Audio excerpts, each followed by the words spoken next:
Administration is also acting swiftly to address the illegal immigration crisis on the southern border.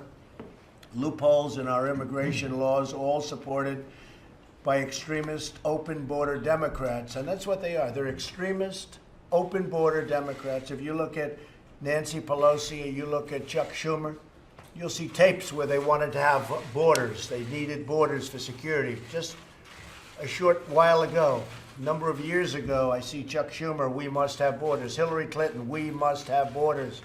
If people penetrate our borders, we must get them out of our country. Now, all of a sudden, they're big open border people.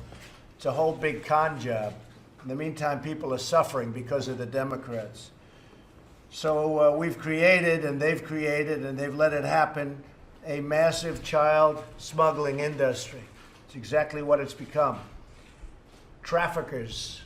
If you think about this, human traffickers are making a fortune. It's a disgrace. These loopholes force the release of alien families and minors into the country when they illegally cross the border. Since 2014 alone, nearly 200,000 unaccompanied alien minors have been released into the United States as a result of Democrat-backed loopholes, including catch and release, which is one of the worst. You catch them and then you release them. Might as well save your time. Don't bother catching them. And this is what we're stuck with. They're the worst immigration laws in the history of the world. The whole world is laughing at the United States, and they have been for years. These alien minors were separated and sent all the way up here alone. But they really came up with coyotes. You know what a coyote is? Not good. These are not good people. They were set up here with human traffickers because the Democrat-supported policies have allowed this to happen. Democrats also refuse to fund the personnel, the bed space, the resources that we need to house the minors. Now, they want us to take care of the minors, and that's fine. But they don't want to give us the money to take care of them. Because the worse everything looks, they think the better they're going to do with respect to the blue wave, which is turning out, frankly, to be a red wave if you look at the polls. I think we're going to have a red wave, not a blue wave.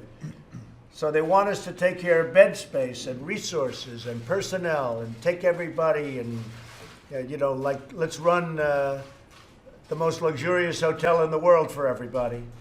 But they don't want to give us the money. So you could ask them about that. We have to house these minors, and we have to house them safely. And frankly, we have to house them, and we should be taking good care of them, and then we should return them back home. That's what we have to do. But every time we ask for resources, the Democrats say no. They say no to everything. They're obstructionists because they think that's good politically.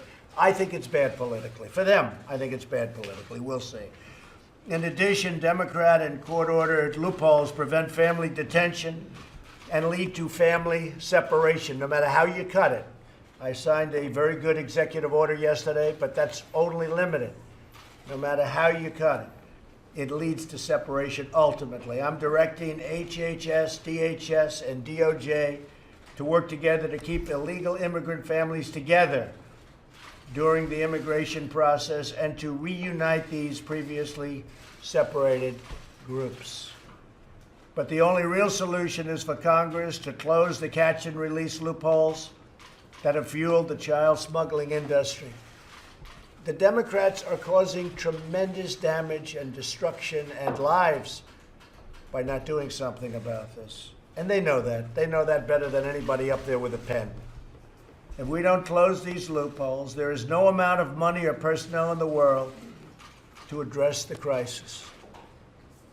Very serious crisis. Been going on so long. This isn't Trump administration. You look back at 2014 during the Obama administration, they have pictures that were so bad. They had a judge that said it was inhumane the way they were treating children. Take a look at some of the court rulings against the Obama administration. They talked about inhumane treatment. I read them. I looked at them. They're all over the place. Inhumane treatment. They were treating them terribly. We have a situation where some of these places, they're really running them well. And I give a lot of credit to Secretary Nielsen and all of the people that have worked. It's the nicest that people have seen, but it's still something that shouldn't be taking place. My wife, our First Lady, is down now at the border because it really bothered her to be looking at this and to seeing it as it bothered me, as it bothered everybody at this table. We're all bothered by it. But we need two to tango. We have 51 votes in the Senate. We need 60, unfortunately, because we have the ridiculous filibuster rule. So we need 60.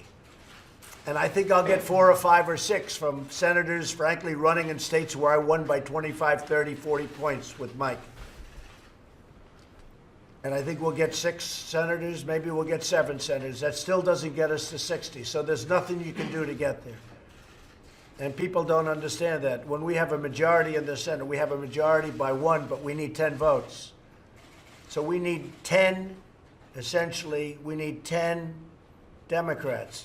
Not going to get them. They're told by Schumer and Pelosi, don't do it, because we want to see if we can pick up seats. They don't care about the children. They don't care about the injury. They don't care about the problems. They don't care about anything. All they do is say, obstruct, and let's see how we do, because they have no policies that are any good. They're not good politicians. They got nothing going. All they're good at is obstructing.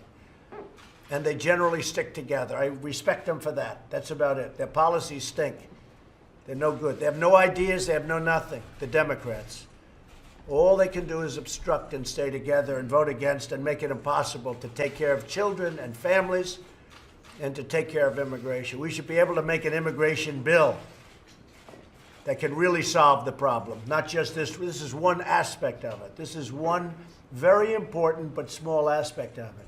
We should be able to do a bill.